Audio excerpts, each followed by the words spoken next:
Is that Leslie? Yes, it is. Hello, hello. We can't see your face, but we can hear you. I know it's been a long day. I don't want to. Whoa. Can I top that one? I'm all hot and sweaty from my.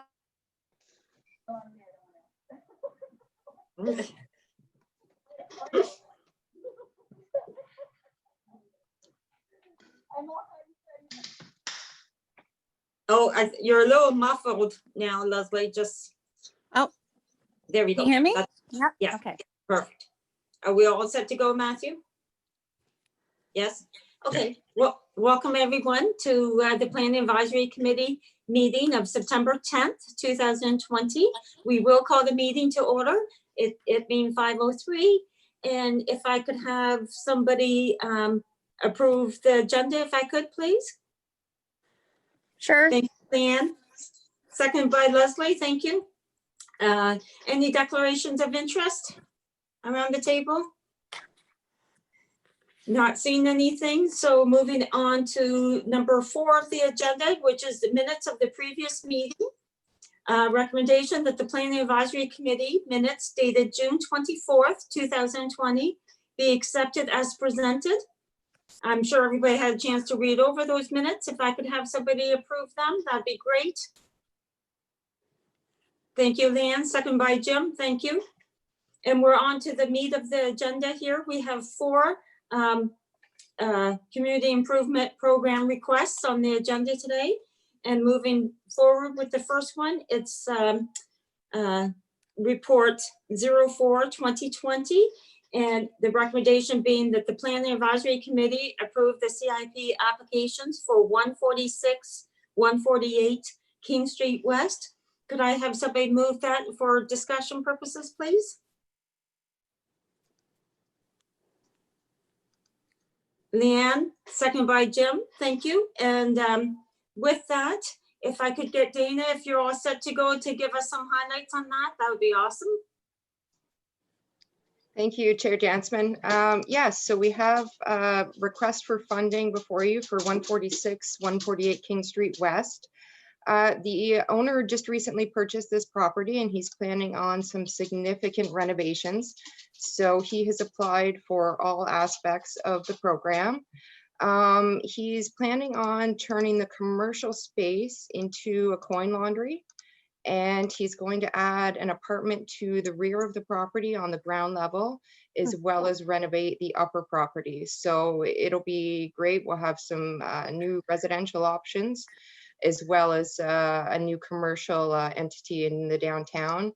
That space can definitely use some TLC, and it's been vacant for several years, to my knowledge, at least since I started here. And it'll be great to see that space renovated. So they've applied for 16.5 for each address, because there are 2 storefronts. They're eligible to apply for the funding under both address, and they've applied for the loan program as well. So the total requested grant is 33,000 and the total requested loan is 40,000. And everything checks out as far as eligibility goes. Wonderful, thank you, Dana. Anybody have any questions or comments to Dana regarding more detail about this report? You're right, Dana. It's a long time coming. Boy, well, that would be a nice eyesore cleaned up in our downtown. It would give competition, however, to the laundromat across from the post office, but that's not our role. Well, but you know, I really wonder if the existing one serves the demand of the community. It's quite a small operation, so you know, I would like to think that maybe this offsets some of the demand that can't be met. Yep. I don't personally use it myself because I have laundry in my building. I'm very lucky. Sorry, Leanne, cut you off there. Oh, that's okay. Leanne? Yep, thank you. Is this building going to be accessible? Because I know the laundry facility right now across from the post office is not going to be, it's not accessible.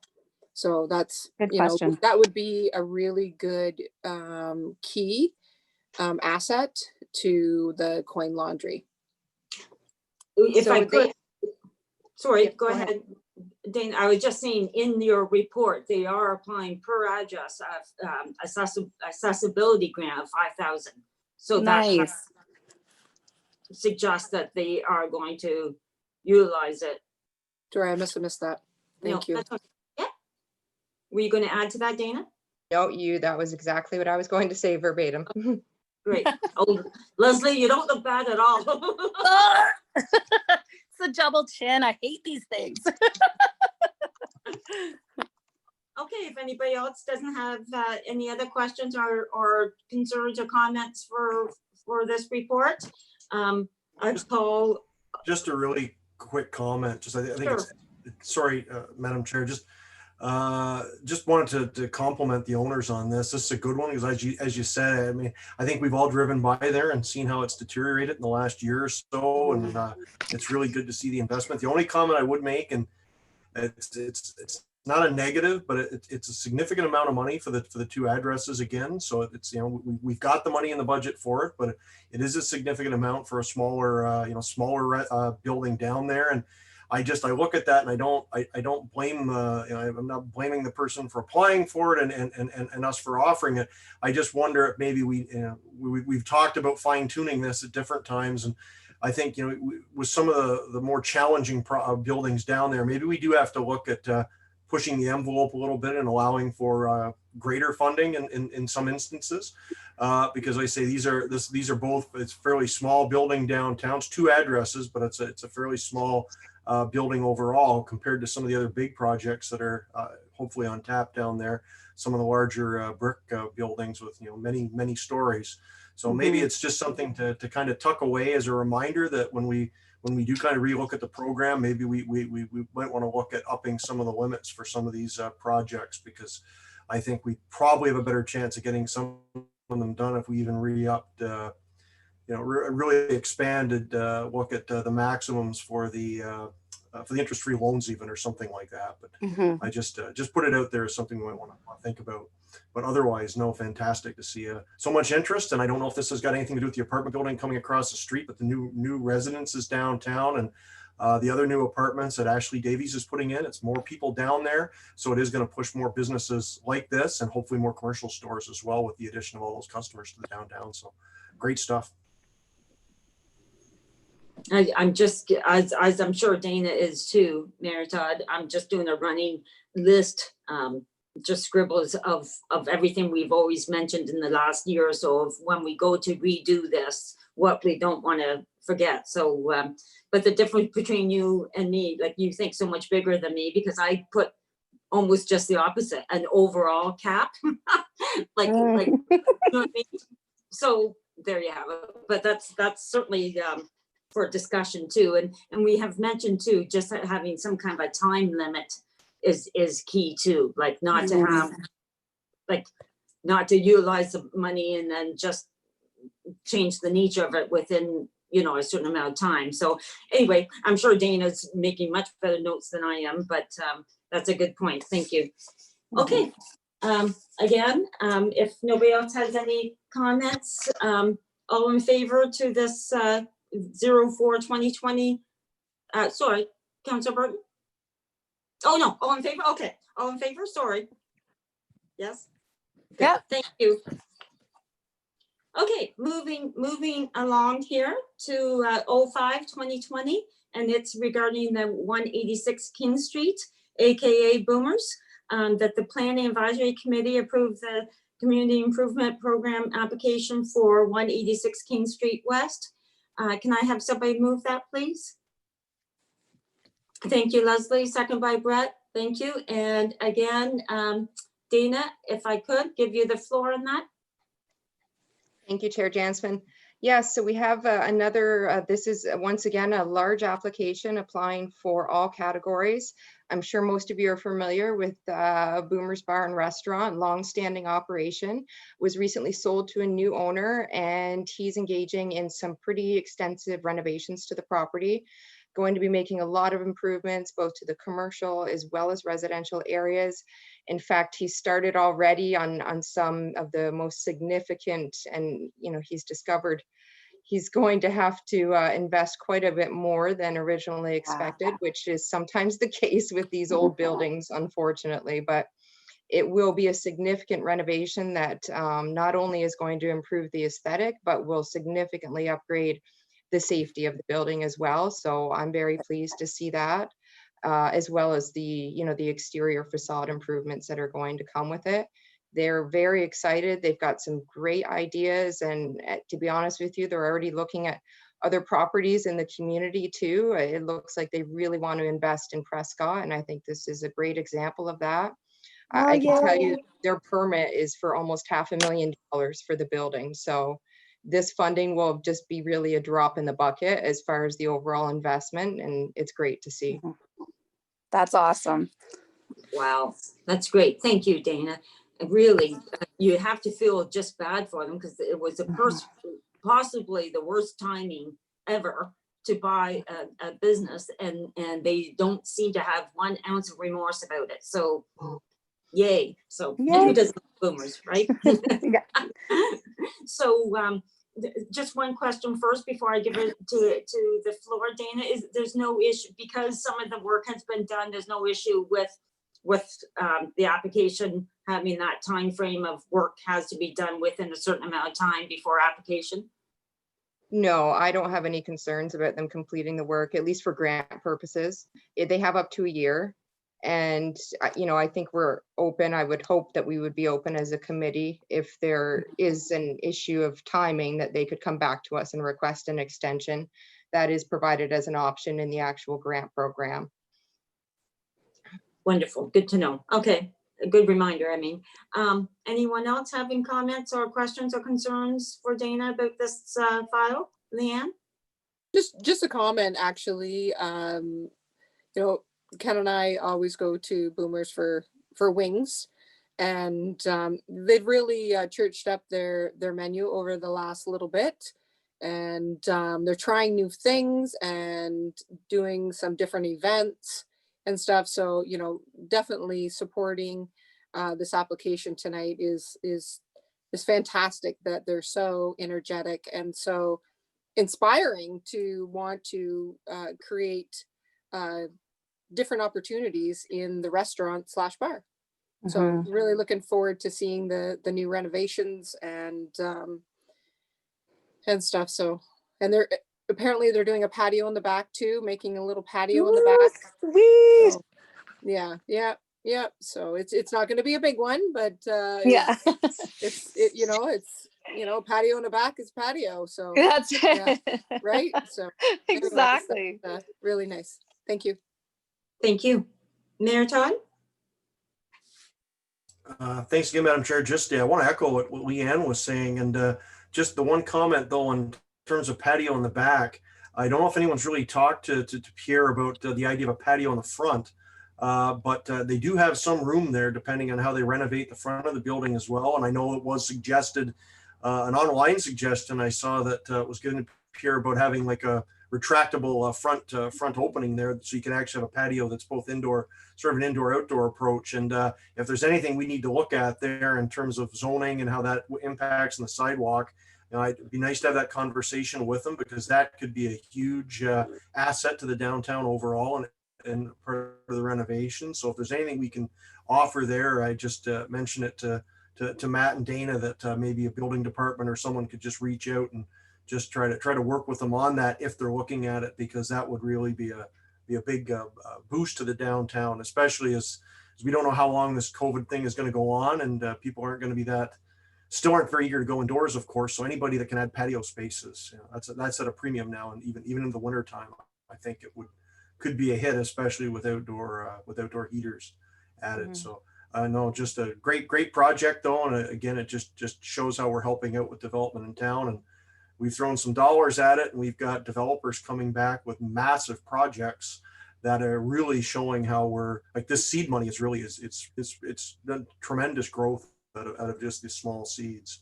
So hats off to everybody that's invested in the downtown and come to us for this. So great news. Dana, did you want to reply to that? Yeah, if I could just comment on Mayor Todd's comments, we definitely, so as part of the pandemic, actually, 2 or 3 months ago now, we reached out to all of the restaurants with an offer to work with them if they were interested in taking advantage of patio options in the sidewalk space.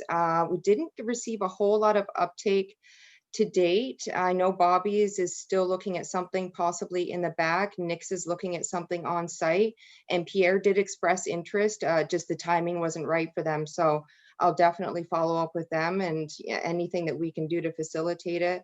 I had a conversation with Matthew, and he was very open to providing, whatever approvals that we can through the town to help these businesses look at some patios, because it's like you say, it's going to be an issue. And I know people are still very hesitant to dine indoors. Right. Oh, and something else, sorry, that I forgot to mention, it is in the report, but I was really excited to hear Pierre has reached out to the Historical Society to get some recommendations on facade improvements, which I just thought was absolutely wonderful to see that interest. Thank you for mentioning that, because I read that too, Dana, and I thought, wow, who knew? Freezer's in hot demand these days. The Forders put the possible issues, and now he's consulting on decor and paint colors. Sweet. Good stuff. Nice. That's exciting. Okay, so unless there's any more discussion or concerns or questions, call the vote. All in favor? Mhm. Perfect. Thank you. Okay, we're getting there, Matthew. This is 2 to go, 2 down, 2 to go. And the next one is 06/2020, and it's for what is known as the Water Girl Quilt Company. And the motion is that the Planning Advisory Committee approve the CIP application for 123 King Street West. So again, before I let Dana give us the highlights on that, if I could have somebody move that, please. Thank you, Leanne. Second by Jim. Great. And again, Dana, if you would. Thank you, Chair Janssman. Yeah, so I'm hoping that most of you are familiar with this new business. It opened at 123 King Street earlier this summer. We had a grand opening celebration that we were very excited to participate in. It's Water Girl Quilt Co. So she has the brick and mortar store as well as a significant online business. And I think it's a great addition to the downtown and a really good complement to some of the other businesses that we have there, such as Old Magic. The craft store was, I think they really are an excellent fit. So it's really great to see that we're also getting, some more of these destination businesses in the town. And Michelle did apply for funding. This was back in July. So she was wanting to open as soon as possible because of the pandemic, of course. So I did advise her to go ahead with the sign, and we would bring it to the committee for an exception approval, so to speak, because she'd already gone ahead with the work, which generally isn't allowable. But I thought, given, the nature of the application, she's not applying for a significant amount of funding here. And I really didn't want to deter the business from opening because of having to wait for funding approval. So total application is $4,500. Majority is for sign and some interior improvements that she's done. She's added a lot of fixtures to the interior, but hasn't made any significant renovations that actually required any permits beside a sign permit. So she likely won't actually receive the full $4,500, but we just put in for the full amount and then prorate it as the invoices come in. Awesome. Thank you, Dana. That's great. Boy, does she ever have a great Facebook presence too. That she has really taken advantage of that. Anybody have any questions or comments for Dana? Mayor Todd? Thanks, Madam Chair. Full support, of course. It's great to see that destination type business move in there. I think it's a great spot for her as well. You've got Old Magic next door that draws that same sort of destination crowd with classes and so on. So it's not just retail, it's an experience. So great to see. The only quibble I would have with it, and again, fully support it, but what they've applied for a sign is a window decal, is it not? No, they added a sign on an upper sign as well above the window. Oh, okay, because I just see on the TNT and just it's window, the window decal and the, is there a sign on top now? I hadn't noticed, but I just, Yeah, there must be another invoice that's outstanding. okay, and again, it's a small quibble, with just, and it goes to the look of the downtown overall. If we are going to give the grants for signage, I think we should at least try to encourage full, and maybe we've got to really look at, I don't know if you call it historical, call it retro, whatever, but maybe we should adhere to some more stringent guidelines on some of the signage to get more of a uniform historic or heritage look in the downtown.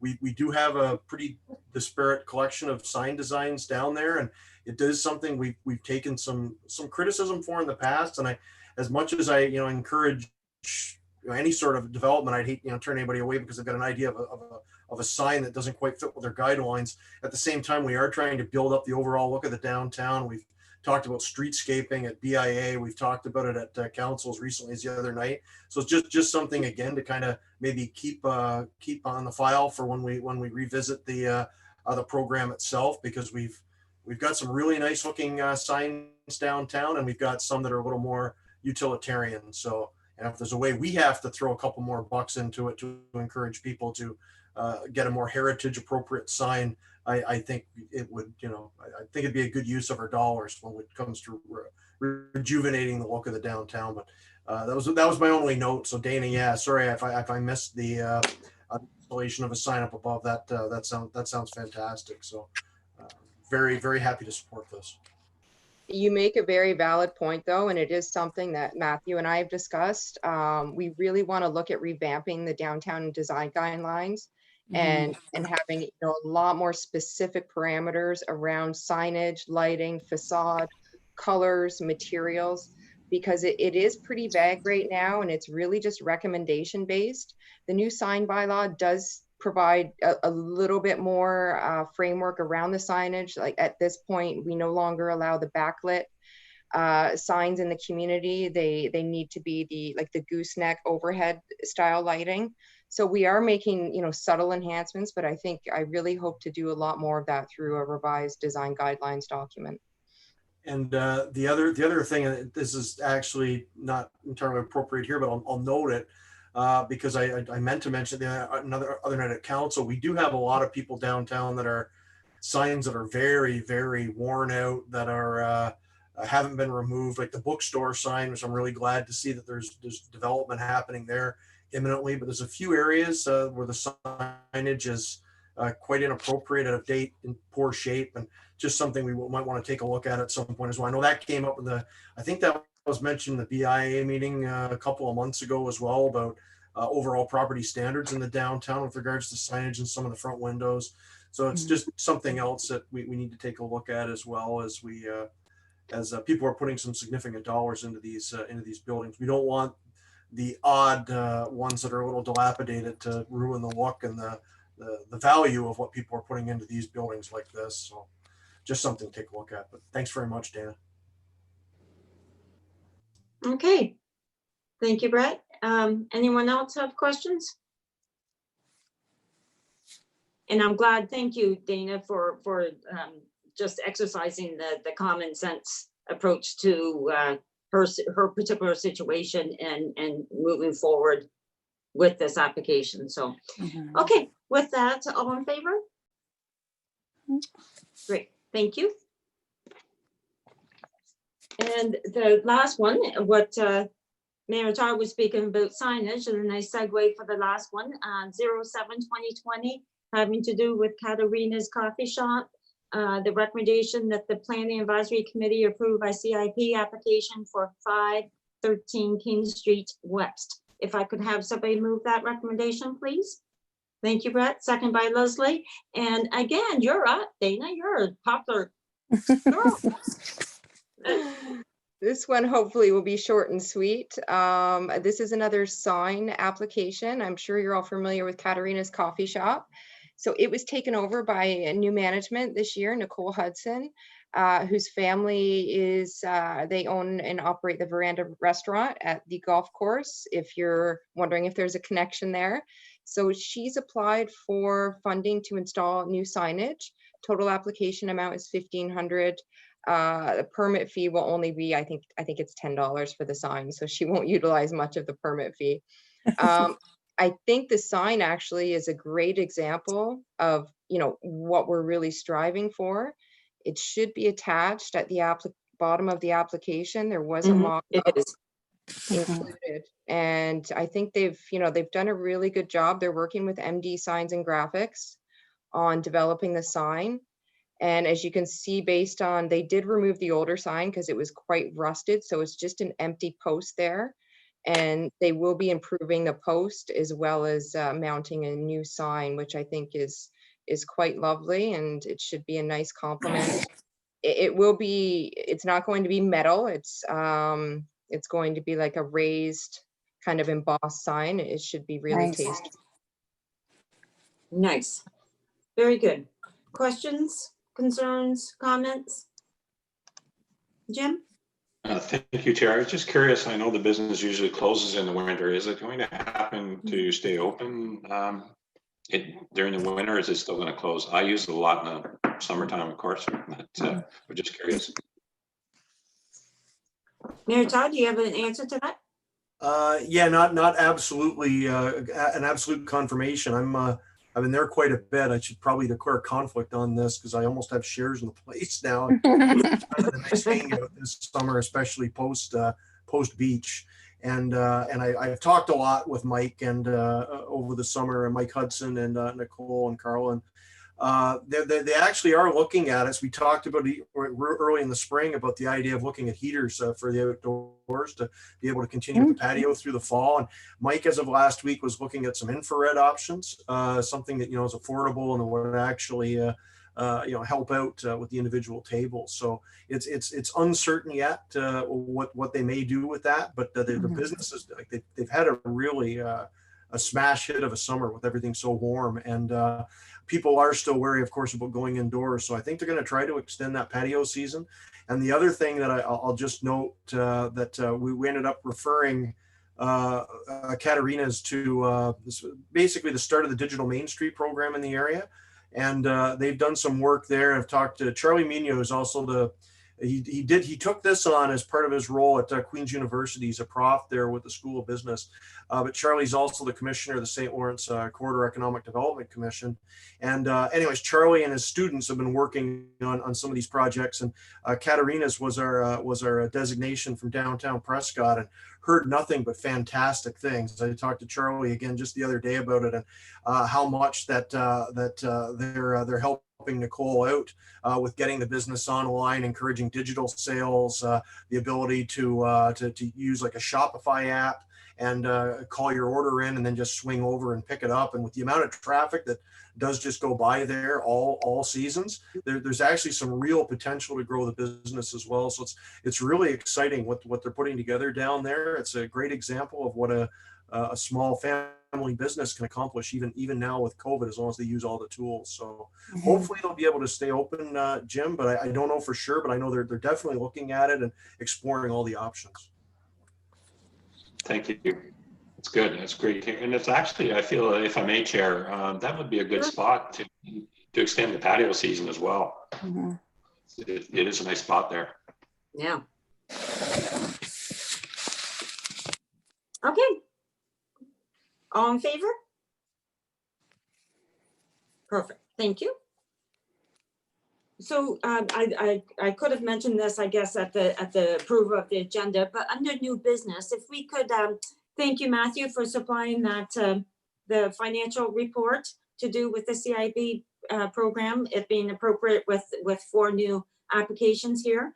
And if we could just discuss that for a minute, because I think, well, speaking for myself, I trust Dana reviews all of these CIP applications with a lot of earnest and detail and all that kind of stuff. So puts us in a really easy position to expect that it's not a rubber stamp by any means, but it's a formality of sorts. But with that said, the financial statement is really what everybody's probably more concerned about, our running balance, how much we have invested to date, how much can we still do for the rest of the year, that kind of thing. So Matthew, I'm gonna be, you wouldn't know I was in finance because I have some questions that might not be.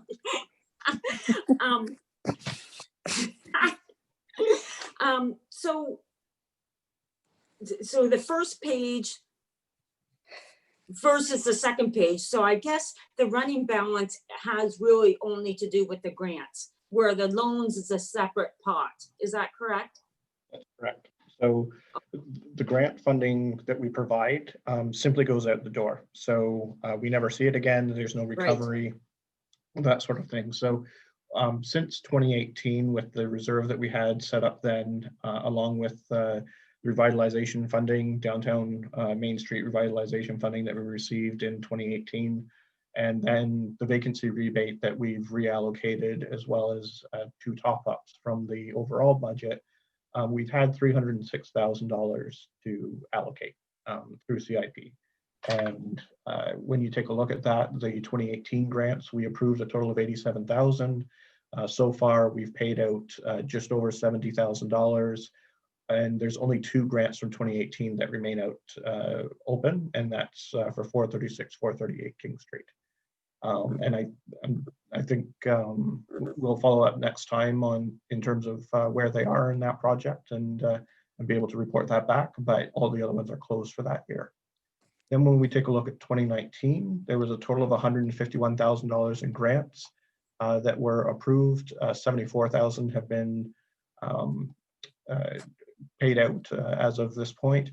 And you can see there, what I've added on the right-hand side is a variance column. So if the project is completed, and I'm just comparing what was approved, what was paid out, and then be able to say if it's now closed, then that funding can then go back to be reallocated.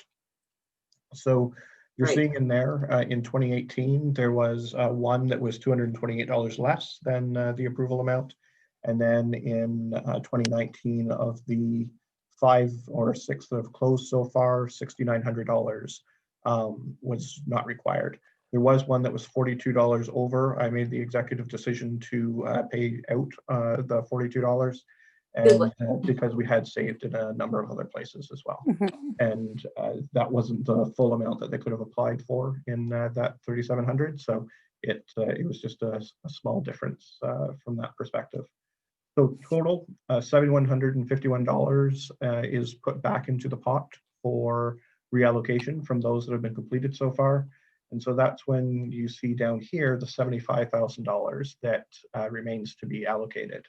That was before we had this evening's discussion. The discussion that you just had allocated another $55,000, and therefore we're down to $20,000. That's pretty good in showing you that we've allocated $286,000 in grants, and for the vast majority of those are matching grants. And so at the very least, it's 512,000, and actually I think we're well over into the millions when it comes to the economic value that's been spurred. So fantastic news, and that's certainly something that we'll start promoting throughout this fall, and being able to say, you know, this is what CIP, this is what we've done from a promotion, or not from, but from a support perspective, and this is how it's generated. And in most of those cases, that's actually generated additional assessment, which therefore generates additional tax dollars. So that's always something that we need to make that point of. That's right. And then what I'd like to do is part of the 2021 budget is start to say, is there additional amounts that we could help support the CIP program? Because as you can see, you know, we're still healthy amounts that we're continuing to allocate, and want to be able to make sure that there's dollars in there if people want to be able to make those applications. So in terms of when you go to the next page. Well, Matthew, can I just stop you for a second here? So, and that 55,000 that we just approved this evening, I think we all understand that 55,000 won't necessarily be spent, but if that was the case, really we're September 10th, so we, for this calendar year, we're potentially only have 20,000 in the pot left. Is that correct? Yep. So that's something to be like I know we were in a similar position this time last year too. But so, okay, I just wanted to confirm that. And I think what may have confused me too, so maybe it has confused some other committee members too. The application reference numbers aren't the same as the PAC report numbers. That's correct. So that confused me, and I just clued into that like 3 minutes ago. So anyway, I was rushing through it. So, but maybe with that, if we could make some kind of reference to both. Yeah. Because Not a problem. 2019 suggests 2019 versus, Okay. right? Okay. Yeah. Great, thank you. Dana? Yep. Thank you. I just wanted to confirm that the application number is on the staff report. It's just a little bit further down at the top where it has the date and then the reference. So it is on there along with the report number, which I know is very confusing. And I Yeah. also just wanted to note, I am anticipating some more variances coming this year from the 2019 projects. So I'm anticipating there would be a bit more to allocate back into that pot, just based on what I'm seeing with some of the projects that are still in progress. Thank you. Thank you. Great, thank you. Okay. So any other questions around the grant page? Mayor Todd? Brett? Sorry, I couldn't unmute. People try and do that to me for years. I just the only question I have, Matt already touched on it, is the number we really need on this is what this has sparked in terms of private investment as well. So say the total funding is 306, and we probably are well over $1 million in total investment. We really need some sort of number there to be able to get out to the public on this as well, to show just how much we're generating and how this is such a smart investment in our community. Like, we know it is, and I think the numbers are there, but we just need to kind of quantify them so we can put that out. So every dollar we've spent has resulted in $4 investment into the community, and then you've got the added, you've got all the additional there in terms of bolstering the commercial tax base downtown. So it's all fantastic stuff, but that's just the one number that we're going to need to put in there as well. So, Certainly. but you've already alluded to it, so I'm sure it's coming. Yeah. So I've added that column as well as the report number. So that way you'll have the grant application number as well as the report number if you want to go back, refer to it, and then private investment spurred. So Perfect. excellent. Fantastic, Matt. Thanks very much, you and Dana, for this huge success, this whole project. And the more we can promote this, the better, because we get hit all the time for not doing enough in the downtown, and that's coming from people that don't see this and actually don't really look at the positive changes in the downtown. But we've got the numbers, we've got the raw facts to point out just what kind of investment, private investments going into that downtown as well. So we just got to make sure to get that message out there just very strongly, because there's still a fair number of naysayers out there that don't see the positive changes. We just got to make sure it's loud and clear. Excellent. So, and Sure. I have to be honest, is that Dana does the vast majority of the work on this. Really, the only thing I do is approve the checks. At the end of the day, there's a huge amount of administrative work that goes into this program, and she does a fantastic job of administering it. So it, very much kudos to Dana to being able to sometimes herd cats when it comes to getting all the information required. And I think we've been very successful so far. So now it's really incumbent upon us to celebrate that success. Like the And, boxes of receipts that have been just dumped on her desk and she's had to go through them. Yeah, I've seen some of those. Like, yeah, it absolutely is a lot of work. And then would I be able to just flip over to the loan page if everyone's okay with that? Leanne, did you have a question? No, I just had a comment. I just wanted to echo what Mayor Todd was saying. It really shows that we are investing in our own community and supporting our local businesses in however way we can. And that is definitely showing in our downtown core. And people should definitely recognize that, because we are interested in making a difference. And I think we are. The numbers show. Do the public know about the numbers? Not necessarily, right?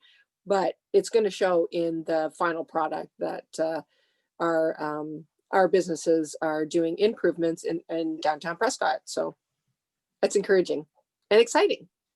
Thank you. Thank you. Okay, Matthew, if you wouldn't mind talking about the loans page, please. So the loan side of it is something that we record as a receivable. We send the money out and then they pay back over 5 years. So there's no bottom line impact and there's no money that is handed out by the municipality that is not recovered. So that's how the difference between the grants and the loans work. We do have very specific wording that if there's a default or if there is a change of ownership, that the loan has to be paid off and or added to the property taxes. So property tax account, and then when the property changes hands, the municipality gets paid out first. So before the property owner. So we have that as our guarantee and in place. And in the first 2 years of the program, we approved loans of $200,000. To date, we've paid out 98,000 of that. And then for 2020, the ones that you considered this evening, there was an additional 60,000. So again, that's 260,000 that we've supported local property owners, $0 or 0% interest. And so it's one of those things that we very much need to get out there and make people sure they understand. And we've talked about some tweaks we could make to the program, and certainly in the loan side, in terms of how much your project is worth or how much your overall assessed building is worth might have an impact going forward as to that loan amount. So there's a couple of pages of tweaks that we would really like to make to the program. And when I'm kind of taking a look at when we could kind of bring those forward, I think sometime a little bit later this fall, maybe October, November, December, get those kind of discussed. It's a exact same process when you go through amendments to the program that you have to go through when you establish the program. So it's a little bit on the lengthy side, but I think we would like to start to move those forward. And I think we have enough experience now. We're in our 3rd year with this, and I think it would just behoove us to start to tweak it just a little bit. Great, thank you. I agree. Yeah, it's something that we can aim for as a fall project. That'd be wonderful. Okay.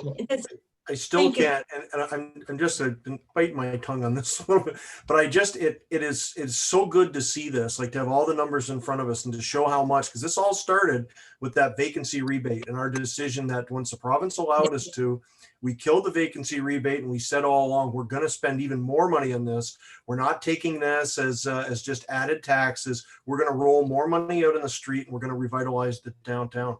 This is proof that it's been a huge success. And it's just, I've got to say that again. I don't know if anybody even watches these meetings or whatever, but we did take some shots from a couple property owners downtown. And I just, this is something that we promised at the time. I remember having conversations. I said all along, we were going to invest much, much more than the vacancy rebate was what we would be bringing in by canceling the vacancy rebate.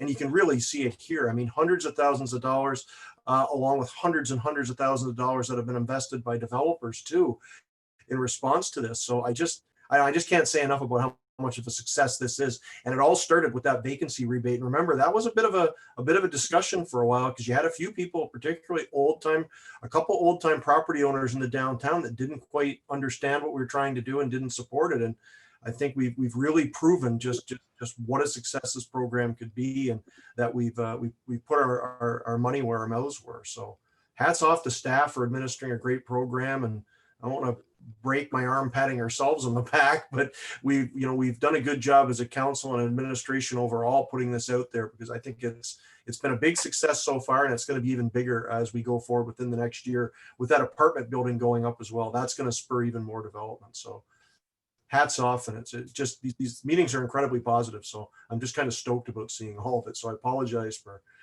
the enthusiasm, but it's pretty exciting stuff. Actually, Brett, if I could just add to that, I've had another counselor from a different municipality ask about how we got away with the vacancy rate decision that was made. And it was a little bit of a election discussion too at one, like, I think it was my first term that it was discussed as a platform issue a little bit. And anyway, like, our model could almost be like a model for others to look at, you know, of how successful, you know, a hard decision, yet a logical one, comes out to be very, very fruitful, you know? So anyway, Good point. And I actually had some questions from Pembroke actually not long ago about our CIP as well. Just through our EOMC connections there, the mayor up there. And it is interesting. We've gotten a bit of a good reputation in the region about some of the things we've done with the CIP and some other AcDev matters, with what we've done with COVID recovery as well, because we've been pretty innovative about that for a small municipality with not the the most tremendous amount of financial resources. We've been pretty innovative with that. So that's all. It's good to hear. okay, any other questions for Matthew regarding the financial report? Dana, you probably, like, a while ago, we got this big thing. I certainly don't think the committee needs to have that much detail at all, but